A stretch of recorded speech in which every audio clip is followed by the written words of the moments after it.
আসসালামু আলাইকুম। এনটিআরসিএ ষষ্ঠ গণবিজ্ঞপ্তিতে ভুল চাহিদা দেওয়ায় 245 প্রতিষ্ঠান প্রধানের বিরুদ্ধে ব্যবস্থা নেওয়ার নির্দেশ দিয়েছে এনটিআরসিএ এবং শিক্ষা মন্ত্রণালয়। যেসব শিক্ষা প্রতিষ্ঠান প্রধানেরা গণবিজ্ঞপ্তির জন্য শূন্য পদের চাহিদা দেওয়ার ক্ষেত্রে ভুল চাহিদা দিয়েছিল, সেই সব প্রতিষ্ঠান প্রধানদের শাস্তি কেমন হতে পারে এবং আপনারা যারা ভুল পদে সুপারিশ পেয়েছেন আপনাদের পুনঃসুপারিশ হতে কেমন সময় লাগবে সে সম্পর্কে আজকের ভিডিওতে বিস্তারিত আলোচনা করব। এনটিআরসিএ 2016 সাল থেকে এন্ট্রি পর্যায়ে শিক্ষক নিয়োগ দিয়ে আসছে। 2016 সালে এনটিআরসিএ প্রথম উপজেলা ভিত্তিক শিক্ষক নিয়োগ প্রদান করে।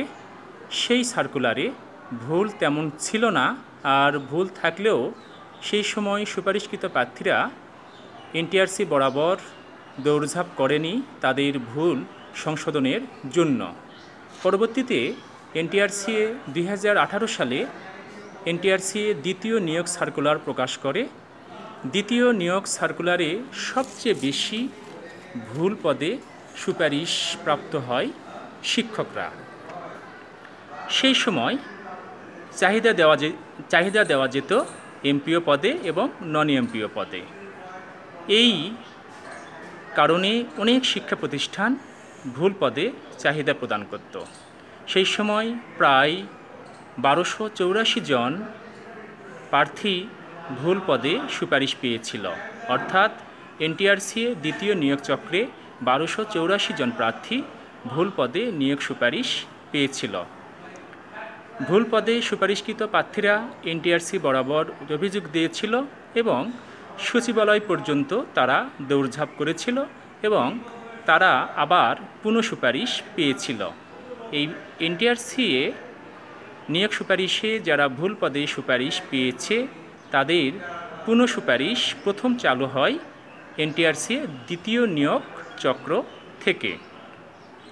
সেই সময় ভুল পদে যেসব প্রার্থী সুপারিশ পেয়েছিল তারা এনটিআরসি বরাবর অভিযোগ দিয়েছিল।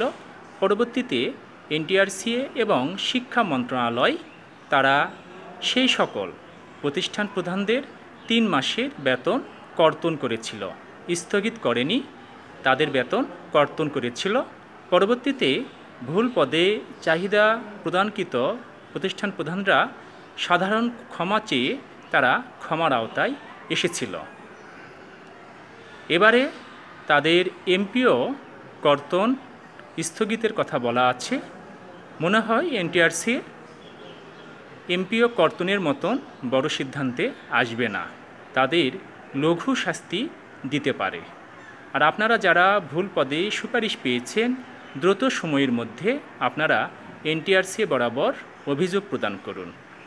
অভিযোগটি আপনি একটি দেবেন, প্রতিষ্ঠান প্রধান একটি দেবে।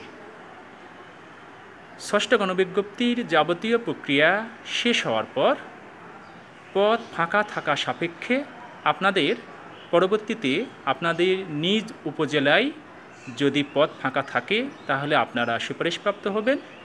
নিজ উপজেলায় আপনার পদ ফাঁকা না থাকলে পাশের উপজেলায় আপনাকে সুপারিশ করা হবে।